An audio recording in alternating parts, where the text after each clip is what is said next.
that we citizens. First give us your name and address. Yes, I'm Sharon Clark, 333 Rutledge Place, Columbia. Thank you. Among the rights that we citizens hold dear are property rights. And I'm wondering how you can even consider the seizure of those rights, because that's what this is.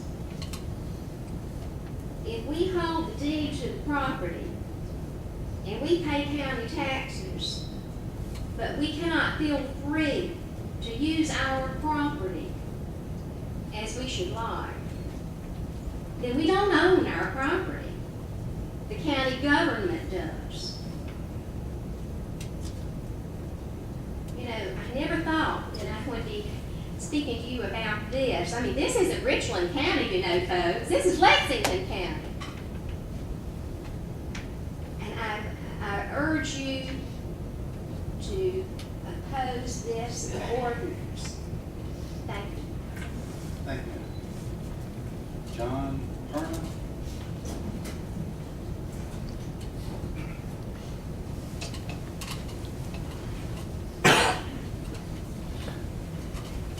John Perna. I live at 449 Crockett Road, Columbia, South Carolina.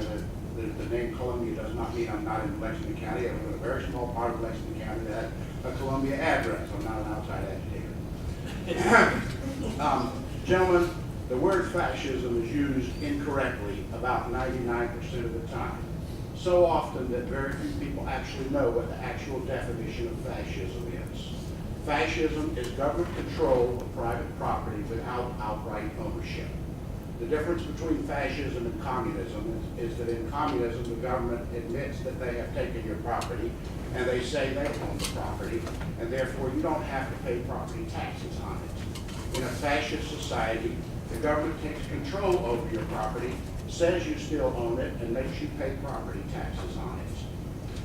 This piece of legislation is government control of private property without taking the property. This is a piece of fascist legislation. We're being infected with an ideology foreign to our own Constitution, and it comes from an area foreign to our own Constitution, which is called Agenda 21. It's a very small part of Agenda 21. You know, a very small part of our own Declaration of Independence, when our founding fathers wrote down the things that were reasons for us to go to war to keep the king out.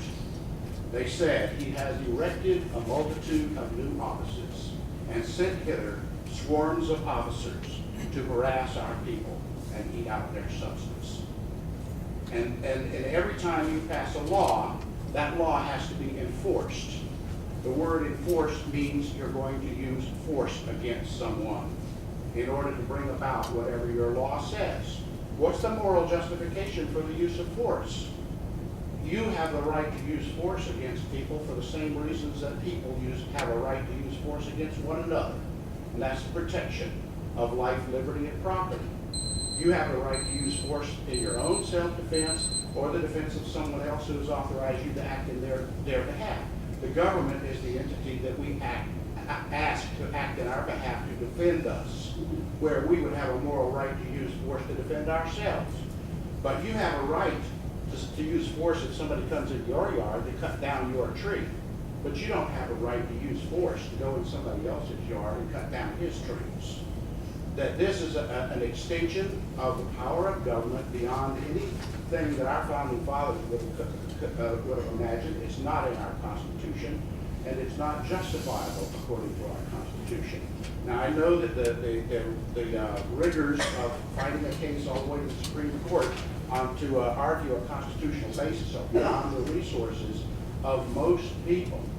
But there is another thing that's not beyond our resource, and that's standing here talking to you. And we've got that, of course, the ballot box to reassert what our position on this is. And you take note of the fact that nobody is in favor of government taking over private property.